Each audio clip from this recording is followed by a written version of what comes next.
PDGA increases event player fees that brings questions from the community. The Tour Down Under's first wave of player signings is impressive to say the least, and even more this week in disc golf.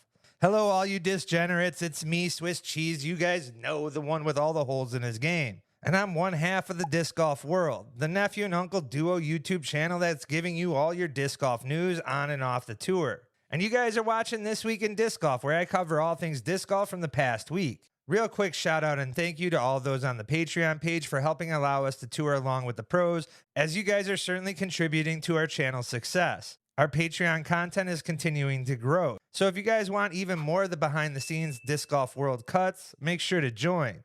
Nestled conveniently right around the same time as the underwhelming PDGA rule changes, the association has also announced an increase for the 2025 post-event player fee, its first increase since 2007. In the announcement, the player fee for the PDGA members would increase by $1 per event, and for non-members or expired members, the one-time fee increased from $10 now to $15.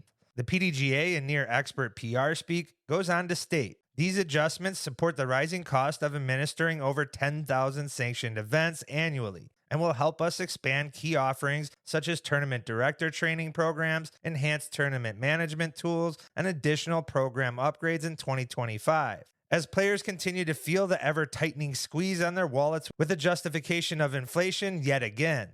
On face value, that small of an increase seems to justify the benefits of a sanctioned tournament that provides event support insurance, rules, tournament management software, record recording, registration software, and digital live scoring. The insurance alone seems to justify the adjustment, in a sport that has only seen event totals have expanded year after year, with 2024 looking no different to being at or more than the 10,500 plus events in 2023. That, and certainly most players, can get on board with better TD training like the statement says. Providing a more uniform tournament experience across the nation should be the desired goal of the association. That and more education and TD training certainly would help that goal. Would also help assist the growth of the game at a more grassroots level.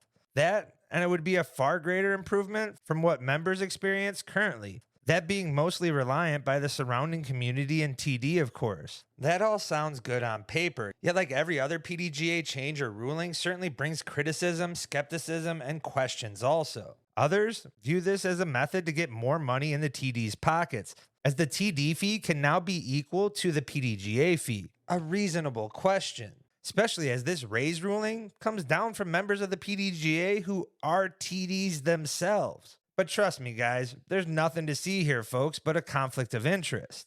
It does need to be stated that TD fee is a choice made by the TD alone, as it is optional. And in no way am I trying to say TDs don't deserve compensation. It's a tireless, over-criticized job that has been carried far too long by volunteers. For most players entering a tournament, it comes down to the prize pool and player packs. And when that is impacted due to additional TD fees while costing more to the players, it's certainly right for them to question things. This is all made worse by the timing of this increase on an already difficult year for the sport, marred by TD controversies throughout the year and the PDGA still recovering from lawsuit battles the year prior, which brings questions on its own. Especially when the PR statement contains one of my favorite corporate terms or phrases when it comes to support funds this raise will bring. Get those Drew Gibson air quotes ready. Additional program upgrades. Which simply translates, they'll put the funds wherever the they please. And after having to pay over $1 million, above 10% of its total revenue in legal fees in 2023, makes this raise that much more cloudy in people's eyes, as it has some believing it's simply the PDGA asking their members to help foot the bill. Yet this increase could have a negative effect also, as the PDGA just might be a little short-sighted on the current disc golf community perspective here. Some might scoff at the idea of a $1 increase having a large impact, yet members are tired of perceived price gouging in our sport and has responded in large part this year with lower disc sales, attendance to events, dropping Disc Golf Pro Tour subscriptions, and slower tournament registrations many have experienced throughout the nation. That and the message of grow the sport by increasing the one-time non-member fees for tournament entry certainly seems counterintuitive also. I'm not trying to go full Brody here and attack the PDGA, but I believe they're a little lost in the time that we find our sport in. In a time in our sport where the community has far more options or competition now than it has ever seen in the past, with more and more unsanctioned events or league play.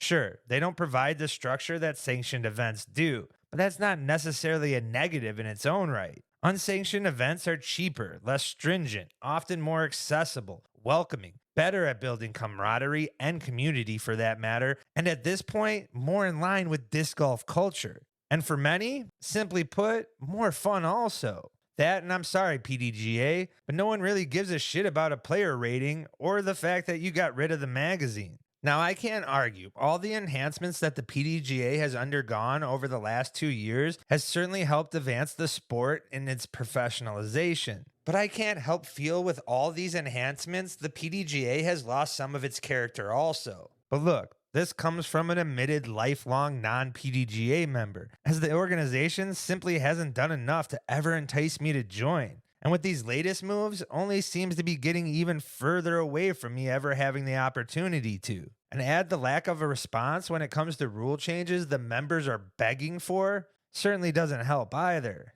That's my perspective. But guys, I want to hear from you, especially the one who are PDGA members. Do these recent fees affect anything with your disc golf outlook in 2025? Disc golf here in the States might be getting further into the offseason, but things are just beginning to kick off in Australia and New Zealand. With the latest first wave of player announcement by the Tour Down Under for their 2024 season should bring some excitement for those clamoring for more disc golf action. That, and with just judging by this first wave of announcement, I certainly like the direction this tour is going in.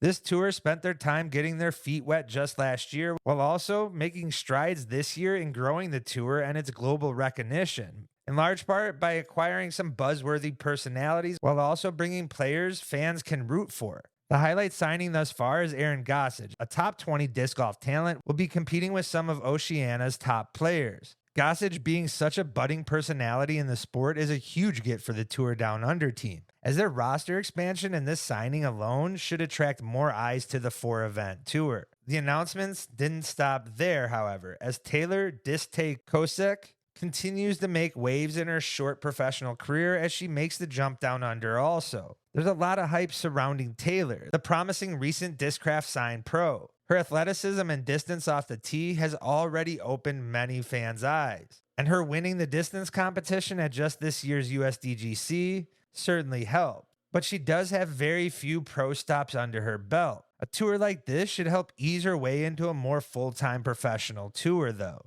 On top of that, Hall of Famer Juliana Korver is returning for her second year, and another fan favorite, Chandler Fry, also is joining the event. Both are some of the game's biggest ambassadors, which will benefit the tour greatly. Now, let's get to some quick hitters. Gannon Buhr's photobombing USDGC caddy Matt Schlabach currently holds the lead at the NADGT National Championship MP40 division by 5 strokes with 2 days to play, as the whole posse is there in support, complete with a sleepover with movie marathon of Pixar classics and a pillow fight. Joey Tamale's back home and harvesting cranberries like a Ocean Spray commercial.